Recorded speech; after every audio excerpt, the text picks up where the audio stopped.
কোন হেতু গৰুটো এনেকৈ ক'বলৈ মই আৰু নাই। মোক সকলোৱে বিচাৰিছে। মই এতিয়া সোণাপুৰত আছোঁ। ইয়াত আহিলে মোক লগ পাব। মোৰ শেষ স্থান, মোৰ সমাধিস্থল সোণাপুৰ কমাৰকুছি। মই সকলোৰে হিয়াৰ আমঠু আছিলোঁ। মই জীয়াই থাকোঁতে কৈছিলোঁ নে মই মৰিলে এসপ্তাহ অসম বন্ধ হ'ব। I live like that. মই অসমৰ বাঘ আছিলোঁ। ৰজাৰ দৰে কৰিছিলোঁ। এতিয়া মই অলপ জিৰণি ল'ব সোণাপুৰৰ শেষ স্থান লৈছোঁ। ইয়াত আহিবি লগ পাম। ৰাতিকৈ আহিবি। নিজানৈ গান শুনিম আমি।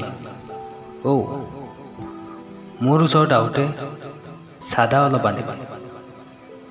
মই পাহৰি থাকিলোঁ। চূণ অলপ কমকৈ দিবি। গোটেই মুখখন ঢাকি দিছে। ঢুকুৱাৰ আগত অলপ বিষ খোৱা যেন পাইছিলোঁ।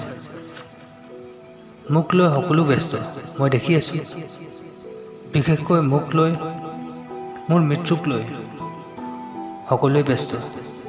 কেৱল ন্যায় লাগে। একো নাই দে। গাখীৰ খুৱাই সাপ পুহি আছিলোঁ মই। বাকী যি হওক, ৰৈ বিনালে আহি আছে। দৌৰি যাম, ৰৈ বিনালে চাম। মই ইয়াত আহি অলপ শান্তি পাইছোঁ। নহ'লে তাত থাকোঁতে বহুতেই মোক মেচিনৰ দৰে ব্যৱহাৰ কৰিছিল। ইয়াত সেইবোৰ নাই।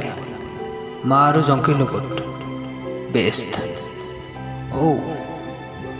ইয়াত অহাৰ দিনাই মই বিষ্ণুজ্যোতি আৰু ভূপেন মামাহঁতক লগ পাইছিলোঁ। সকলোৱে মই অহা দেখি আদৰিব ৰৈ আছিল। বাৰু আজিলৈকে এৰিলোঁ দে। শেষত কওঁ, মোৰ কোনো জাতি নাই, মোৰ কোনো ধৰ্ম নাই, মোৰ কোনো ভগৱান নাই। মই মুক্ত। মই এই কাঞ্চনজংঘা।